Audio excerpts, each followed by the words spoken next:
Future trading involves risk and is not suitable for all investors. Content provided in this segment is meant for educational purposes and is not a solicitation to buy or sell commodities.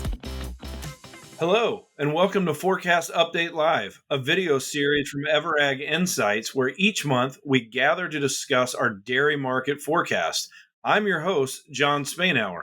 We're joined today by Erica Medke, Matt Gould, and Phil Plord. To get us started, Erica, please run us through this month's highlights of the forecast compared to last month's. Hello, John. Thanks for having me back again. This month, our forecast, honestly, it's not that changed from last month. If anything, probably even more bearish in terms of our outlook. So in the nearby, we're just truing up some numbers to where the market's at right now, up a smidge on cheese, up a smidge on powder in the nearby. One caveat, especially as people are looking ahead to their 2025 budgets and forecasts, we have taken down both the cheese and the whey numbers from last month.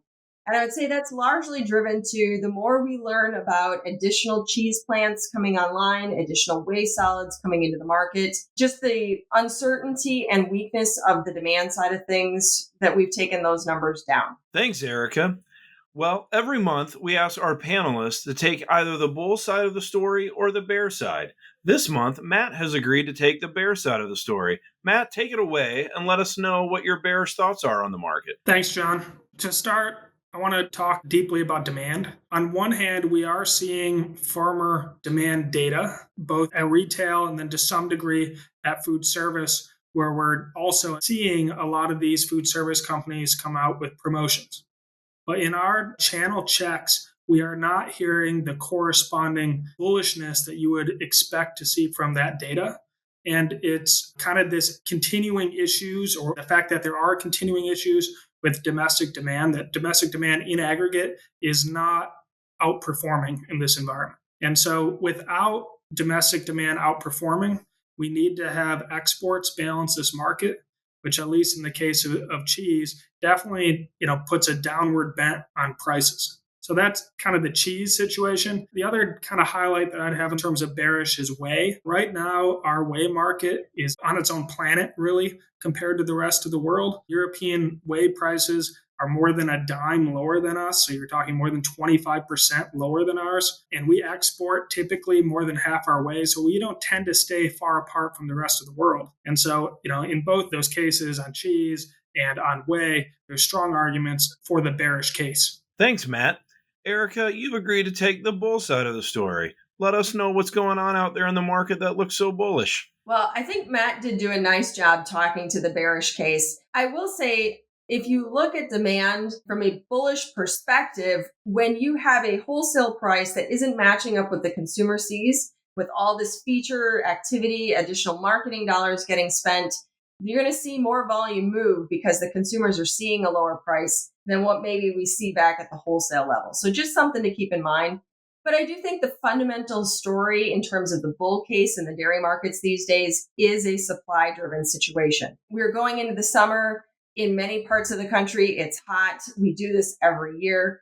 But I will say the weather forecasts, especially for the coasts and the Southwest, are expected to be hotter than average. We're already seeing double digits out in California. May see some additional challenges on the East Coast or down in the Texas Panhandle region. All of that is going to add fuel to the fire as buyers get nervous. The other thing, again, we've all been watching where avian influenza is. And when you look at the data, I want to call out that the numbers are saying, if you look at the top producing state in the US, that's California, we've had 0 confirmed cases of highly pathogenic avian influenza. If you look at number 2, Wisconsin, no confirmed cases. Now, if you put New York and Pennsylvania together, they would be number 3 in terms of volume. 0 confirmed cases of avian influenza there. So that to me says, if you believe those numbers, there's more milk production that could possibly be impacted as that disease continues to roll forward. And then just in general, our outlook for the world, I would say, is flat at best. You look here in the United States, our outlook is in that 0.1% plus or minus range for the US. Not a lot of growth potential, whether that's from a margin perspective, how are producers doing, as well as can they get the heifers? You look into the European space, while they may be flat to slightly up in terms of volume. They are down in terms of components like butterfat. That lends itself to be tight.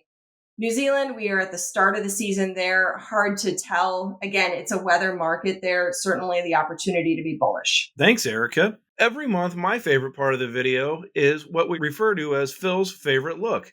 Phil, what do you have for us to look at this month? Well, as long as we're talking about favorites, this might be one of my favorite looks in some time. This month, we have data from Placer AI, which is a technology company that tracks people's movements in the aggregate and produces very interesting data on where people are spending their time. Are they going to restaurants more? Which restaurants? Are they going to grocery stores, etc.? And for the month of May, Placer published its top chains list that showed the biggest year-over-year gains per location traffic versus 23. And topping the list was Chili's at plus 26%. And this kind of goes back to the conversation Matt was having about promotional activity. Chili's has been running this very prominent 3 for me, $10.99 meal deal. They've even been marketing against the fast food chain saying, hey, why pay $10 for a fast food burger that's so-so, in Chili's opinion? You can get a fully robust, smash burger and 2 sides or whatever at Chili's. And so clearly it's driving traffic into Chili's. Now, whether it's driving cheese demand in the aggregate, there's all kinds of questions around that. But for Chili's, this appears to be working. That's interesting in and of itself. But when you look at the list, number 2 is Aldi with a 23% gain in traffic. Number 3, Dollar General, plus 12%. Number 4, something called Ollie's Bargain Outlet. No offense to anybody at Ollie's, but I've never heard of them before, but it's Bargain Outlet, up 11%. So the next 3 things on the list are all stores that cater to budgets or feature lower prices.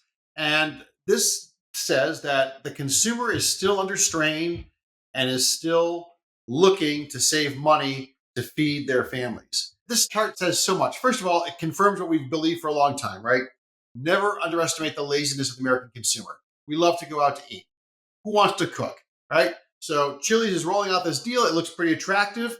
3 things for $11. Sign me up. I'm going to go once at least for sure, because who wants to cook? But then when it comes back to feeding our families and looking at inflation and the impact on budgets, we are really still kind of hunkering down all of those value plays at retail. And I don't think this is an optimistic chart in the main, because it's hard to get excited about overall demand for things when consumers are still feeling pinched. Now, we're just trading around dollars to some degree, right? When Aldi is winning, somebody else is losing maybe. It doesn't necessarily mean that aggregate food sales are down, but it does speak to a climate that is not especially constructive from a consumer perspective. It's not like let the good times roll. We're chasing value at restaurants. We're chasing value at retail. We're chasing value because we have to. And that's this month's favorite look. That was a good one, Phil, and I always appreciate the creative element that you bring into these. That'll do it for this month's edition of Forecast Update Live. Thank you to all of our panelists, and thank you to everyone on the EverAg Insights team for their work on the forecast, and thank you, the viewers, for tuning in.